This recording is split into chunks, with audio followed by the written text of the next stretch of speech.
আসসালামু আলাইকুম। ইতিমধ্যে আমরা দেখতে পাচ্ছি পিন সেটিং কিভাবে করতে হয়। তো পিন সেটিং করে ডাটাগুলো যখন আমরা রিপোর্টে এন্ট্রি দেবো, রিপোর্টে এন্ট্রি দেওয়ার পরে আমরা দেখবো কিভাবে গ্রাফে এন্ট্রি করতে হয়। তো গ্রাফটা আমাদের একটু কন্ট্রাডিক্টরি হচ্ছে। অলরেডি আমি রিপোর্টটা করছি, তো কিভাবে ফিল আপ করতে হবে সেই রিপোর্টটা দেখাচ্ছি। প্রথমত হলো এখানে আমাদের দুইটা ওয়্যারের দুইটা ফরম্যাট অনুযায়ী, মানে দুইটা সিস্টেম অনুযায়ী কাজ করতে হয়। প্রথমত যে পজিশনটা আছে, এখানে মিনিমাম 50 পিসের পিনস নেওয়া হয়, পিন চেক করে পিন নেওয়া হয় বার্নিয়ার ক্যালিপার্স দিয়ে।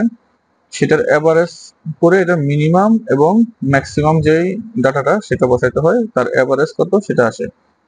আর আদার্স বারের ক্ষেত্রে আমাদের ডাটা শিটের যে মিনিমাম পিনসটা দেওয়া থাকে সেই মিনিমাম পিনস এখানে লিখবো এবং ম্যাক্সিমাম পিনস কত 2.96 এটা লিখবো।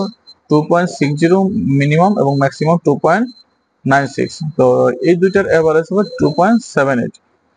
তো এই এভারেজ 2.78 এটাকে আমরা বেসলাইন ধরে একটা গ্রাফে আমরা বেসলাইন দাগ কেটে নিব স্কেল দিয়ে। তো এটা কি 2.78, এটা অলরেডি আমি দাগ কেটে নিছি 2.78 এর একটা বেসলাইন গ্রাফে। তো এখান থেকে কি ফার্স্ট আওয়ারে 5টা স্যাম্পলে পিনস চেক করব। ফার্স্ট আওয়ারে 5টা স্যাম্পল চেক করে তার এভারেজ পাইছি 2.75, 2.75 মানে 75।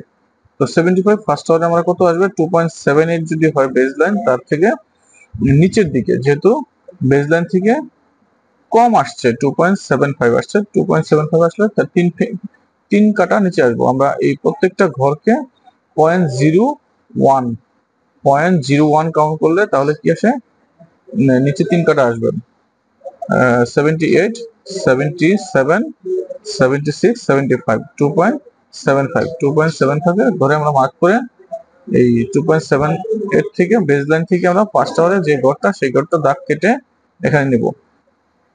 দাগ কেটে নেওয়ার পরে পরে সেকেন্ড আওয়ারে যে আবার পাবো কি, সেকেন্ড আওয়ারে আমাদের এখানে আসছে 2.76।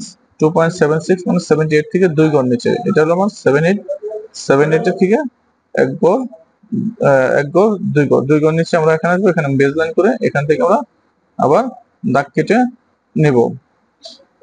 তারপরে আমার কি পরের আওয়ারে কত আসতেছে 2.72। 2.72 মানে 78 এর থেকে 6 ঘর নিচে, 1 2 3 4 5 6, 6 ঘর নিচে আমরা মার্ক করলাম 2.72। 2.72 তে মার্ক করে আগের আওয়ার থেকে পরের আওয়ারে আমরা দাগ কেটে নেব।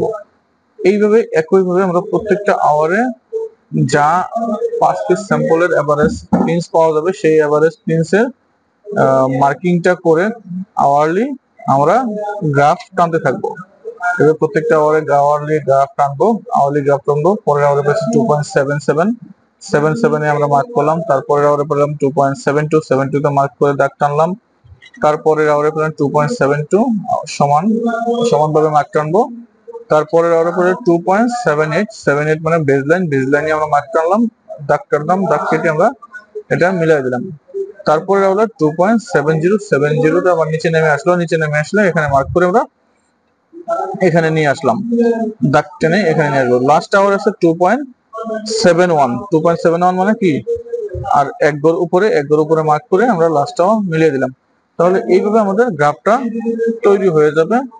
প্রতি আওয়ারে আওয়ারলি যে ডাটাটা আমরা পাবো 5 পিস চেক করে এভারেজ, সেই এভারেজের ডাটাটা গ্রাফে আমরা বসিয়ে যে লাইনটা টানবো সেই লাইনটাই আমাদের গ্রাফিক্যাল লাইন। এই গ্রাফিক্যাল লাইনটা আমাদের মিনিমাম এবং ম্যাক্সিমামের উপরে বা নিচে যায় কিনা আমাদের সেদিকে খেয়াল রাখতে হবে। মিনিমাম আমাদের এখানে পিস আছে অ্যাজ পার ডাটা শিট অথবা এভারেজ অনুযায়ী 2.60। তো মিনিমাম আমাদের 2.60 নিচে আসে নাই এবং ম্যাক্সিমাম আছে 2.96। 2.96 এর উপরে আমাদের যায় নাই, 2.96 এর উপরে যায় নাই। তো তার মানে আমাদের গ্রাফিক্যাল বেসলাইনটা ঠিক আছে। এইভাবে আমাদের পিন সেটিং রিপোর্টটা কমপ্লিট করতে হবে। কমপ্লিট করে সকলের সিগনেচার কমপ্লিট করে রিপোর্টটা কমপ্লিট করতে হবে। ধন্যবাদ সবাইকে।